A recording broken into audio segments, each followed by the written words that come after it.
Alright, so what up, y'all? This is Blake with 106.7 The Beat Columbus. We're here with Tobe Nwigwe. Thank you for having us, man. Appreciate you taking time out for real. I know your schedule is probably going for this. Yeah. South by, as it always is.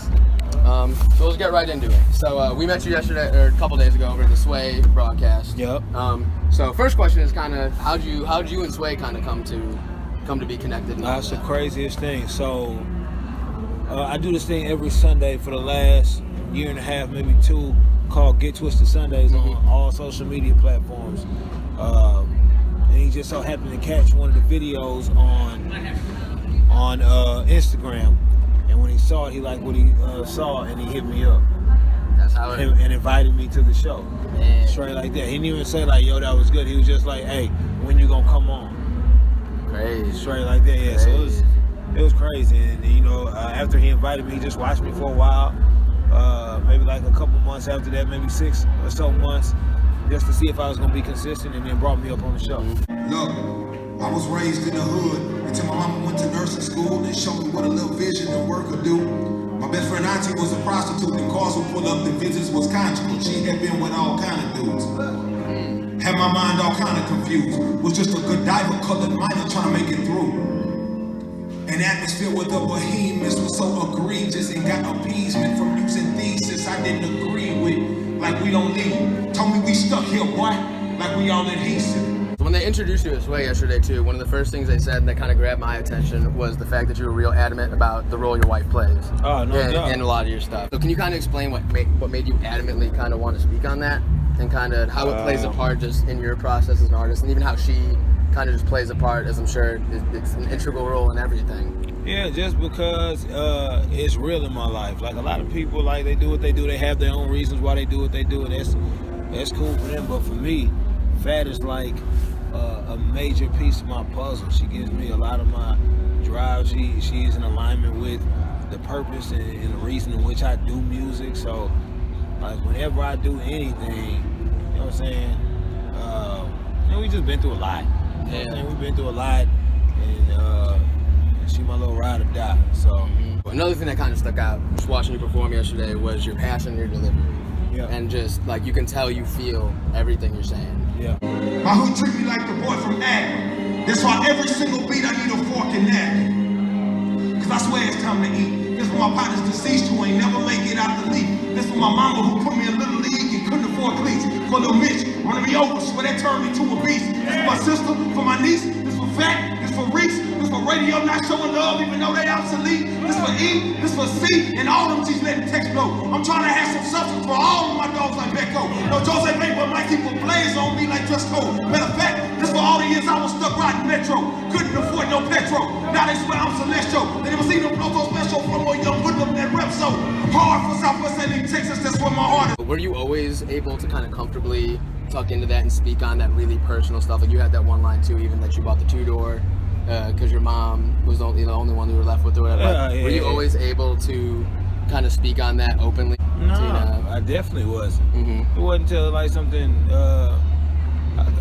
tragic happened in my life, and I had to reassess my whole little thought process, just as it relates to just life and what the meaning of life was. So now I used to be able to speak to it clearly. If you would ask me while I was in college what my purpose was, I would have told you to make it to the league, get money, cars, clothes, and you know what I'm saying? Right. What rhymes with clothes. You know what I'm saying? Yeah.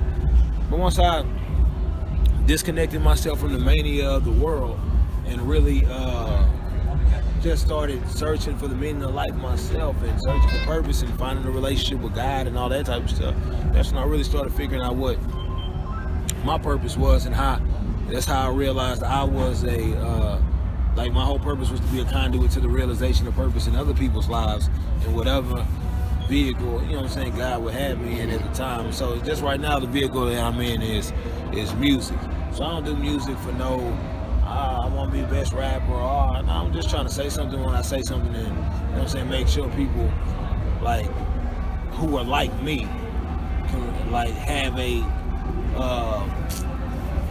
platform or whatever to just reassess their life and just figure out what's important. So right. And I do feel like that's important. Like a lot of artists too don't approach it like that. I feel like, like it's more the how can I make it, how can I navigate that, and it's like what people don't realize, I feel like, even is like when you do speak on that real shit and you're speaking, you're like, it kind of happens on its own. Like people feel that, people can relate to it, and that's the type of stuff that sticks. And like, you know. Yeah, but so my thing is, no knock to them who do it like that, because everybody's going through their own process in their own separate way. Right. So if that, you know what I'm saying, leads them to, you know what I'm saying, a realization like I had, who am I to say, you know what I'm saying? So I'm saying more power to everybody doing whatever it is that they do. Yeah, true.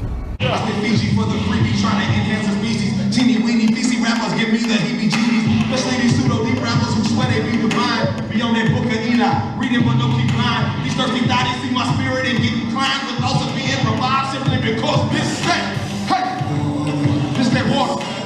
So you brought up your the Twisted Sundays content you guys been working on. So kind of how did that come to fruition? Oh, real simple. The So Gone Challenge. Yep, Okay. So Gone Challenge started, and I was just doing regular music, and Fat was like, "Yo, you should do the So Gone Challenge." I was like, and this was before, you know, we were engaged or like even seriously dating like that. And I thought she was trying to get me to do it so I could like speak about our relationship publicly. Right. And I was like, I'm not into it. I'm not into that. But she was like, nah, that'll help you stay creative and it just, you know what I'm saying? So I'm like, all right, cool. So I tried it. And I got just to see what kind of response I could get on social media. And I got the biggest response that I've ever gotten. So since then, I've just been consistent each and every single week. We're just putting out something every single Sunday. And as I consistently put stuff out, I started to attract the resources that I needed to make quality content. You know what I'm saying? And take the brand to another level. So after South by, kind of what is your next move? What do you plan? You plan on working on a project, or kind of what's your? Oh, I'm always working on a project. Yeah, we're gonna release.